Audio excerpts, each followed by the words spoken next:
So there are a few companies that actually know how to design a car and also engineer it and put emotion into the car. Even when it's sitting, you can tell it's an exciting car to drive.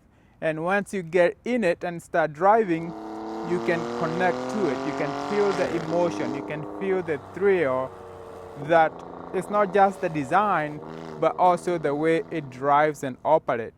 So I think Alfa Romeo captures that essence very well.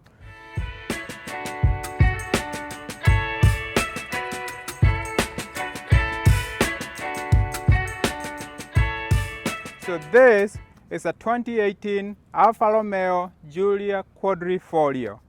And the Quadrifoglio name means the four-leaf clover. One way to know that it's the Quadrifoglio is the badge right here. And you also got this exhaust.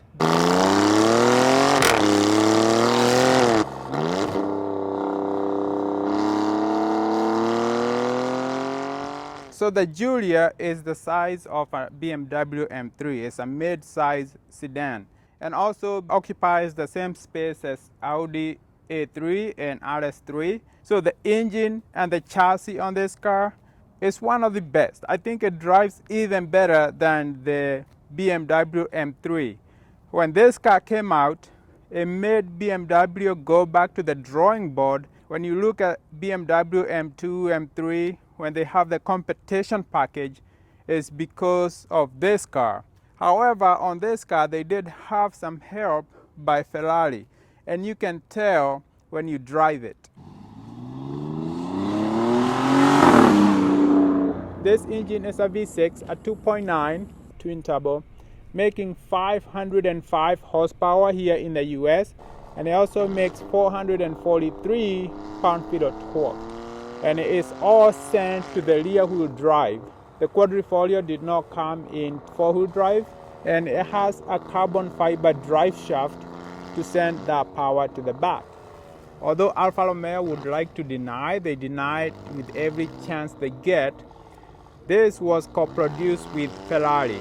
It's a V6 with a 90-degree angle. Ferrari makes the F154 V8. They have the same bore and angle, just like this one. I don't know why Alfa denies it, but they should advertise it because they'll make more people pay attention to this car. So the transmission in this car is an automatic transmission. It's the ZF8 transmission. Very common with BMWs, Audi, and even some Chrysler. But the way they tuned it in this car is fantastic. I think it shifts even better than most of the BMW and even the new Supra. It does have a torque converter, and the gear shifts are quick. Most of the time it's smooth, but every now and then you can feel the jerkiness, but it's a smooth transmission. It shifts quick, and I think they did a fantastic job tuning this. If you don't know, you would think this is a dual clutch transmission. This car will do 0 to 60 in about 3.9 seconds, and it will top out at 191 miles an hour. So it's in the supercar territory. This car did come with independent suspension, and you can also adjust the stiffness of the suspension in different drive mode. It does have a 50-50 weight distribution, and it also weighs around 3,800 pounds. They did try to lower the center of gravity by adding carbon fiber hood and carbon fiber roof, so the weight stays down low. But there's no body roll. The suspension is very well tuned. Even in regular mode, you can barely feel any body roll in this car.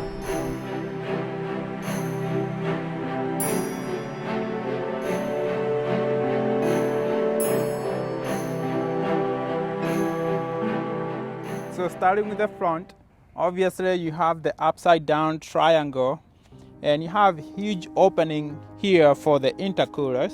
You do have the front splitter down here, and that's active aero. This will actually deploy to increase downforce on the front. You have a pre-collision avoidance system on the front. You actually have the radar down here, parking sensors. You can see it has vents, and I can feel the heat coming out of these. So this camera and the radar detector here They do help with the pre-collision avoidance system and also the adaptive cruise control if you have one in your car. So the headlights are not LED, at least not for 2017 or 18. The turn signals over here, they are LEDs. Brembo brakes on here, 19-inch wheel. Then you have a vent here. If it's functional, is to release the air pressure from the wheel well over here. You have the side skirt over here that comes from factory like this, and it has a carbon fiber lip underneath it.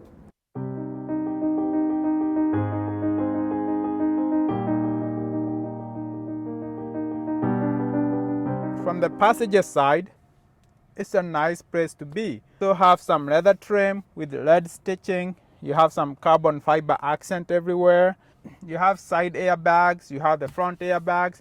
You even have airbags for your knee down here for both passenger and the driver. You just need a shorter person to sit on the front and you'll be fine back here. But being 5'11", I feel like although my knees are touching here, we just have to adjust this a little bit and I'll have some room back here. These are not as comfortable as the front. You have some vents back here for your AC. You have a USB. It's a very simple back seat. This is not meant for you to be in the back, but it's here for your convenience. If you're in this car, you want to be the driver. So the trunk is a decent size. If you are to go to the airport or pick up someone from the airport, I think the large luggage will fit in here and one carry-on. And some of the cars, I believe 2018 and 2017, you are not able to fold the rear seat, so you cannot increase the space in some of these cars. Getting into the driver's seat, I like the steering wheel. It has the carbon fiber trim down here, Alcantara on the top, red stitching. You have leather on the outside. You have radio control, start-stop button on the steering wheel, and then you get the aluminum pedal shifter. I do like the tachometer and also the speedometer. They're very nice looking analog gauges. Going to the side, I do like the integration of the infotainment screen here. It follows the contour of the dash and you can tell it's well thought of. It's not just a square screen that they stuck in there. Dual climate control. I like these seats, they are comfortable, and I like the side bolstering. It will hold you in here. Again, not a very large car, but it's spacious enough. You can extend the bottom of the seat for your thigh support.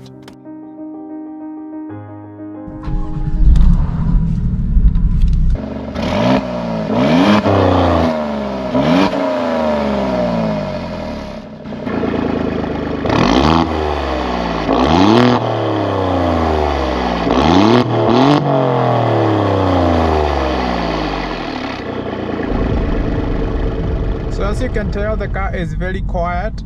In normal mode, the suspension is soft. It's a car you can drive every day.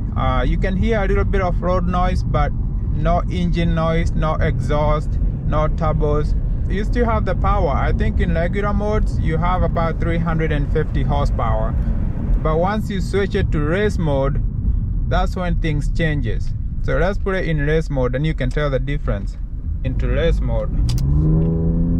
There's race mode, very loud, valves open. But I think that's the only way to drive this car. You have to put it in race mode to enjoy it. The suspension is stiffer, bouncy, but you switch from race mode to regular mode, it goes back to being quiet. So I do like that dual personality of this car.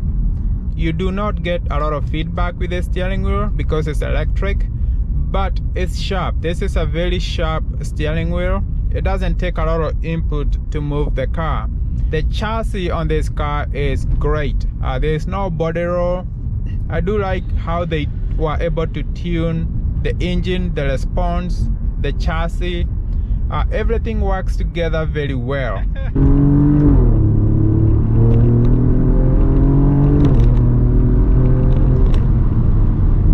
Listen to this.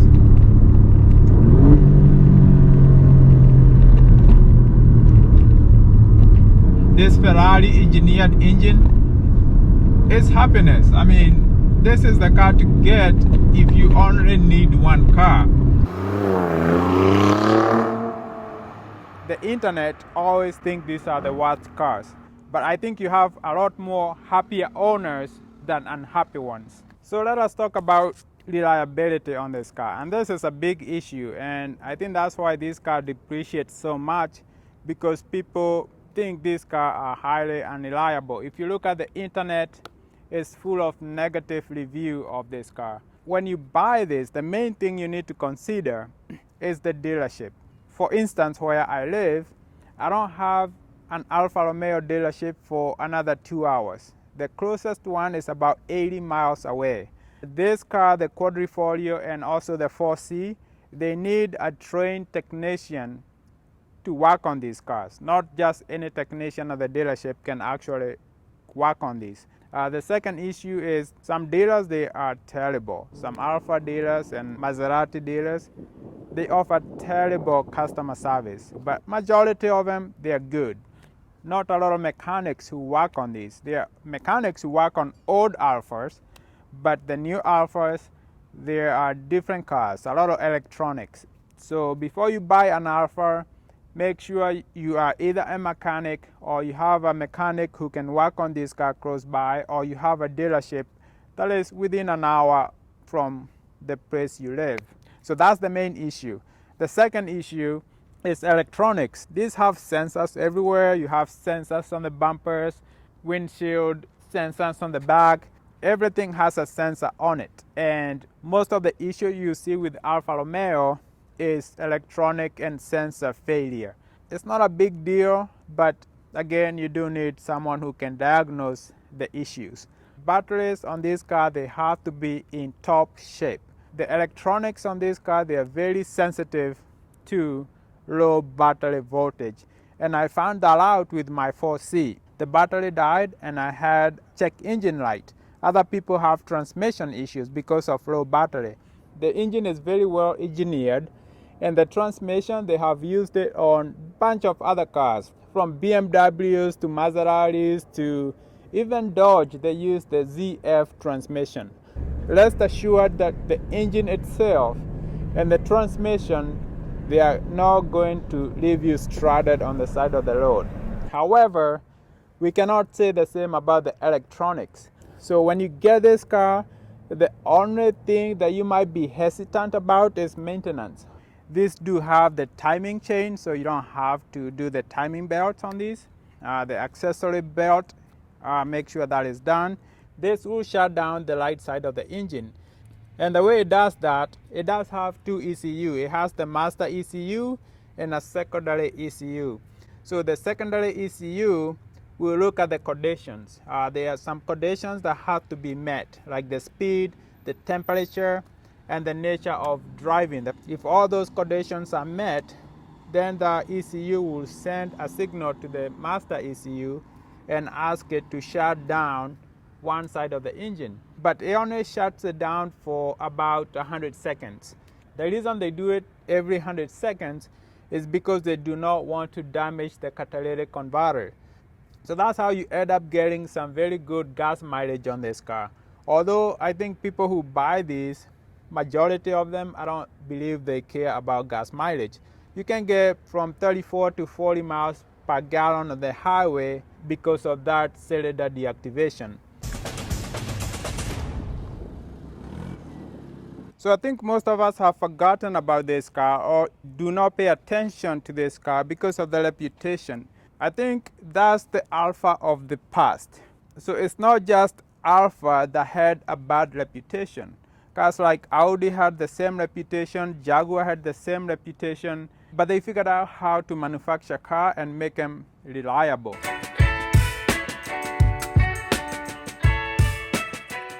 So if you're in the market for one of these, a brand new one will start at $80,000, but most of them in the used car market, they are going for around $50,000, which is a good deal considering the type of the car you're getting.